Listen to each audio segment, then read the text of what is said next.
आज की वीडियो को शुरू करते हैं। थर्ड ईयर के वीडियो आप लोगों को पता है कि मैं थर्ड ईयर में दो सब्जेक्ट जो है उसका मैं परिचय आपको करवा चुका हूं। परिचय मतलब दोनों का इंट्रोडक्शन मैं कर रखा हूं। जो लोग वीडियो नहीं देखें इंट्रोडक्शन जाकर देखिए, मतलब समझ जाइए। और आपको मैं बता दूं कि सबका जो है प्लेलिस्ट आपको मिल जाएगा।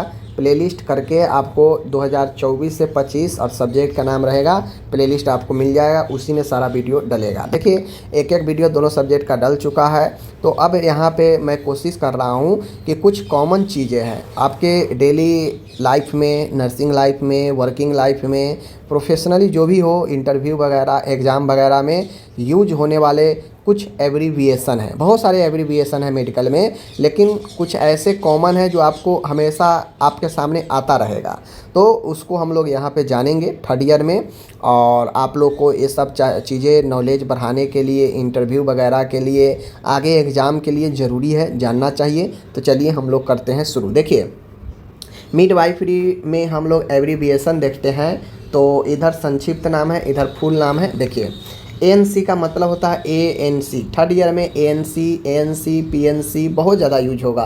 तो ANC होता है ante natal care. A for ante, N for natal, C for care. अब ये एंटी नेटल केयर जो है यह गर्भ अवस्था के दौरान प्रेगनेंसी पीरियड का देखभाल होता है, यानी प्रसव से पहले। PNC जो होता है गर्भ के बाद, यानी डिलीवरी के बाद होने वाला देखभाल होता है, जिसे पोस्ट नेटल केयर बोलते हैं, पोस्ट नेटल केयर। ठीक है। LMP होता है लास्ट मेंस्ट्रुअल पीरियड होता है, लास्ट मेंस्ट्रुअल पीरियड होता है। अब ये जो LMP होता है, L for last, M for menstrual और P for period, last menstrual period जो होता है। EDD जो होता है EDD, E for expected, D for date बीच में ऑफ, और D फॉर डिलीवरी। ठीक है ना। एक्सपेक्टेड डेट ऑफ डिलीवरी, यह जो है डिलीवरी का संभावित तारीख को बताता है, EDD। समझ गए डॉक्टर। इसी EDD फार्मूला के उपयोग करके किसी भी महिला के डिलीवरी के संभावित टाइम बताती है। ठीक है। G फॉर होता है gravida, number of pregnancy. G for अगर आप लोग देखिएगा मिडवाइफरी में G का इस्तेमाल अगर होता है तो उसका मतलब होता है ग्रेविडा, यानी यह कैमे नंबर की प्रेगनेंसी है महिला की। ठीक है ना। जैसे प्राइमरी ग्रेविडा, मल्टी ग्रेविडा, ठीक है ना, ये सब ग्रेविडा का यूज होता है। P फॉर होता है पारा, P फॉर पारा, number of deliveries. A number of pregnancy बताता है, G ग्रेविडा मतलब कैमा नंबर का ये महिला प्रेग्नेंटी है, कई बार प्रेग्नेंट हो चुकी है। P बताता है पारा, नंबर ऑफ डिलीवरी, कई बार महिला डिलीवरी कर चुकी है, एक बार दो बार। तो ये जो है आपका जैसे प्राइमरी पारा, मल्टी पारा, ये पारा बताता है डिलीवरी को। ठीक है। प्राइमरी पारा मतलब फर्स्ट डिलीवरी है, मल्टी पारा मतलब एक से ज़्यादा डिलीवरी हो है। तो ये आपको P बताता है पारा को, आप लोग देखेंगे समझ में आएगा। आगे है FTND, FTND, F मतलब फुल, T मतलब टर्म, फुल टर्म यानी पूर्ण समय। N for normal, D for delivery, यानी फुल टर्म का समान delivery, full term normal delivery बताते। आगे है हम लोग के सामने है PROM। PROM का इस्तेमाल बहुत होता है। PROM और आप भूलिएगा भी बहुत। ठीक है, भूलिएगा भी बहुत, लोग भूलते भी बहुत है PROM। देखिए PROM होता है basically pre rapture of membrane, यानी जो झिल्ली होता है यूट्रस का समय से पहले, मैच्योर होने से पहले ही रैप्चर हो जाता है, फट जाता है, उसी को PROM यानी pre mature rapture of membrane बोलते हैं। ठीक है। आगे है PIH, PIH, P मतलब प्रेगनेंसी, I मतलब इंड्यूस्ड, H मतलब हाइपरटेंशन, यानी pregnancy induced hypertension. PIH pregnancy induced hypertension. Okay. आगे है यहाँ पे IUGR है, IUGR है। IUGR होता है इंट्रा यूटेरिन ग्रोथ रिटार्डेशन। ठीक है ना। इंट्रा यूटेरिन ग्रोथ रिटार्डेशन, इसको आप लोग याद रखना है। गर्भाशय के अंदर बच्चा का जो है ग्रोथ प्रभावित होता है, उसे IUGR बोलते हैं। समझ गए। इसका भी बहुत इस्तेमाल होगा IUGR का। LOA मिडवाइफरी में LOA का मतलब होता है लेफ्ट ऑसिपिटो एंटेरियर। देखिए ध्यान से देखिए, L for left, O for occipito, A for anterior, left occipito anterior. समझ गए। कोई भी फुल फॉर्म आपको नहीं आता है, मन में 4 बार सोचिए कि क्या क्या मतलब है, आपको ध्यान में आ जाएगा। CS का मतलब होता है सिजेरियन सेक्शन, CS का मतलब होता है सिजेरियन सेक्शन। ओके, अब यहाँ पे कुछ है कम्युनिटी हेल्थ, चूँकि हमको थर्ड ईयर में कम्युनिटी हेल्थ भी पढ़ना है तो वहाँ से भी रिलेटेड हम जो है कुछ कॉमन एब्रीविएशन को देख लेते हैं। जैसे PHC का मतलब PHC प्राइमरी हेल्थ सेंटर होता है, और एक PHC का अपन मतलब जो होता है प्राइमरी हेल्थ केयर होता है, प्राथमिक स्वास्थ्य देखभाल। ठीक है, याद रखिएगा दोनों। CHC का मतलब होता है कम्युनिटी हेल्थ सेंटर, जो PHC से ऊपर होता है, CHC कम्युनिटी हेल्थ सेंटर। आशा का मतलब होता है एक्रेडिटेड सोशल हेल्थ एक्टिविस्ट। आशा का क्या मतलब होता है? A for accredited, S for social, H for health और A for activist, accredited social health activist. ANM का मतलब होता है जो GNM से नीचे है उसका नाम है auxiliary nurse midwife, auxiliary nurse midwife. ठीक है, याद रखना है। WHO का क्या मतलब होता है? World health organisation, WHO। Okay, UNICEF का फुल फॉर्म क्या होता है? United nations international children's emergency fund. याद करने का आसान तरीका है, यह एक इंटरनेशनल ऑर्गेनाइजेशन है। U for united, N for nations, ठीक है, और I फॉर इंटरनेशनल, समझ गए, C for children's, E for emergency, F for fund. यह यूनिसेफ बच्चे के लिए काम करता है, तो C मतलब चाइल्ड, चिल्ड्रेन यानी बच्चा से रिलेटेड है, E इमरजेंसी, F फंड को बताता है, और UNI United nation international. Okay, आगे है हमारे सामने है कुछ और है, देख लेते हैं। MCH का मतलब मैटरनल एंड चाइल्ड हेल्थ होता है। MCH आपके कम्युनिटी हेल्थ में बहुत बड़ा यूनिट ही है जहाँ पे मैटरनल और चाइल्ड हेल्थ का देखभाल MCH के अंदर किया जाता है।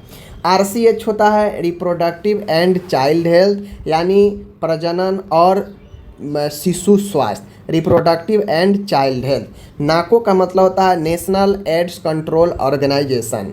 नाको का अर्थ होता है N for national, A for AIDS, C for control, O for organisation. आगे मैं बढ़ता हूँ। डॉट्स, डॉट्स का मतलब होता है directly observe treatment short course, directly observe treatment short course, ये हो गया अपन डॉट। कुछ जो है आपके नर्सिंग रिसर्च और एस्थेटिक्स से हो सकता है आपको पूछा जाए, तो नर्सिंग रिसर्च और एस्थेटिक्स भी आपको पढ़ना है, तो वो सब जो है आपके इसी के अंदर पढ़ना है। तो देख लीजिए, SD का मतलब स्टैंडर्ड डेविएशन होता है। SD का मतलब क्या होता है? स्टैंडर्ड डेविएशन, मानक विचलन। SPSS का मतलब क्या होता है? SPSS aesthetical package for the social science, यानी SPSS SP मतलब aesthetical package for the social science, यानी सोशल सामाजिक विज्ञान के लिए एस्थेटिकी पैकेज। ठीक है, याद रखना है। RQ मतलब होता है research question, research question, RQ मतलब रिसर्च क्वेश्चन। HO मतलब होता है नल हाइपोथेसिस, HQ मतलब नल हाइपोथेसिस। एक बार और देखिए, SD मतलब स्टैंडर्ड डेविएशन, SPSS मतलब aesthetical package for the social science, RQ मतलब रिसर्च क्वेश्चन, HO मतलब नल हाइपोथेसिस। तो ये कुछ आपके रिसर्च, नर्सिंग रिसर्च से एब्रीविएशन है, और वो यहाँ पे भी है। H1 मतलब होता है अल्टरनेट हाइपोथेसिस, H0 अभी मैंने बताया। H0 का मतलब क्या होता है? H0 का मतलब होता है नल हाइपोथेसिस, 0 मतलब कुछ नहीं, मतलब नल हाइपोथेसिस, और 1 का मतलब अल्टरनेट हाइपोथेसिस। ठीक है, तो H1 मतलब अल्टरनेट हाइपोथेसिस। ठीक है। P वैल्यू मतलब होता है प्रोबेबिलिटी वैल्यू, मतलब संभावित अंक, संभावित जो है वैल्यू, मान, तो P value probability value. ANOVA मतलब होता है analysis of variance, analysis of variance. ठीक है, एनालिसिस ऑफ वेरिएंस। AN मतलब एनालिसिस, VA मतलब वेरिएंस, बीच में O मतलब of, analysis of variance. RCT मतलब होता है randomised control trial, randomised control trial. एक बार और देखिए, H1 मतलब अल्टरनेट हाइपोथेसिस और H0 मतलब नल हाइपोथेसिस, याद रखना है। P वैल्यू मतलब प्रोबेबिलिटी वैल्यू, एनोवा मतलब एनालिसिस ऑफ वेरिएंस, RCT मतलब randomise control trial, randomised control trial RCT, याद रखना है। ठीक है, रिसर्च में अगर RCT का मतलब पूछे तो रैंडमाइज्ड कंट्रोल ट्रायल। कुछ और है जो कि थर्ड ईयर में उपयुक्त हो सकता है मिडवाइफरी में, तो देख लीजिए। LBW का मतलब होता है लो बर्थ वेट। LBW होता है लो बर्थ वेट, यानी बच्चा कम भार के साथ जन्म लेता है, जितना चाहिए उतना नहीं ले पाता है, तो लो बर्थ वेट बेबी में आता है। IUGR अभी मैंने बताया इंट्रा यूटेरिन ग्रोथ रेस्ट्रिक्शन होता है, इंट्रा यूटेरिन ग्रोथ रेस्ट्रिक्शन होता है। RDS का मतलब होता है respiratory distress syndrome. RDS respiratory distress syndrome, सब के मतलब सामने लिखा है। अपगार का मतलब यह 5 जो अपगार है, ये 5 चिन्ह होता है जो बच्चे में बताता है। ए होता है एप्रियंस, कलर को बताता है। पल्स होता है जो हार्ट बीट को बताता है। ग्रीमेसी होता है, एक्टिविटी होता है, और रिस्पायरेशन होता है। समझ गए ना? तो A appearance, pulse, grimace and activate and respiration. आगे है NIC होता है जो नियोनेंटल इंटेंसिव केयर यूनिट होता है। नियोनेंटल नवजात शिशु के लिए जो NIC होता है, नवजात शिशु के लिए होता है नियोनेंटल इंटेंसिव केयर यूनिट होता है। तो आप उम्मीद करता आगे आप लोग देख लीजिए। TPR का मतलब temperature pulse respiration, temperature pulse respiration.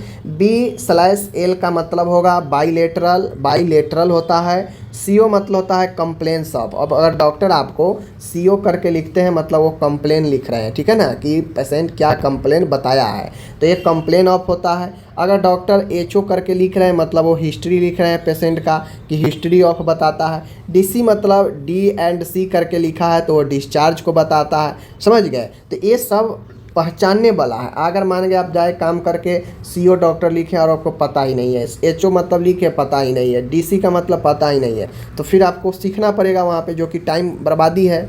आगे है DX, डॉक्टर पुर्जे पर लिखते हैं DX और नीचे जांच वगैरह लिखते हैं तो डायग्नोसिस होता है। अगर डॉक्टर TX लिखे तो ट्रीटमेंट लिख रहे हैं कि क्या ट्रीटमेंट चल रहा है। RX डॉक्टर लिखकर और प्रिस्क्रिप्शन लिखते हैं, मरीज को दवाई वगैरह लिखते हैं, तो वो होता है RX, जिसे हम लोग प्रिस्क्रिप्शन कहते हैं। आगे है SX मतलब होता है सिम्टम्स, क्या क्या सिम्टम्स मरीज में है वो सिम्टम्स लिखते हैं, ठीक है। और उसके बाद होता है WNL होता है विद इन नॉर्मल लिमिट्स होता है, विद इन नॉर्मल और लिमिट्स होता है। आगे है NP होता है नील पर ओरल होता है, नील पर ओरल होता है, नील पर ओरल होता है। तो इस प्रकार से ये सारे चीज़ जो है आपके DX diagnosis, TX treatment, RX prescription, SX symptoms, तो इन सब चीज़ों को ध्यान में रखना था, ठीक है। तो चलिए हम लोग अब मिलेंगे अगले वीडियो में। उम्मीद करता हूँ आप सभी थर्ड ईयर इसे ज़रूर समझे होंगे, और ये ऐसा सब के सब जो मैं 50-60 जो भी बताया, ये सब आपके यूज होगा हमेशा, काम से लेकर जॉब से लेकर एग्ज़ाम में सब जगह यूज होगा, तो आपको इसे ज़रूर देखनी चाहिए, ठीक है। धन्यवाद।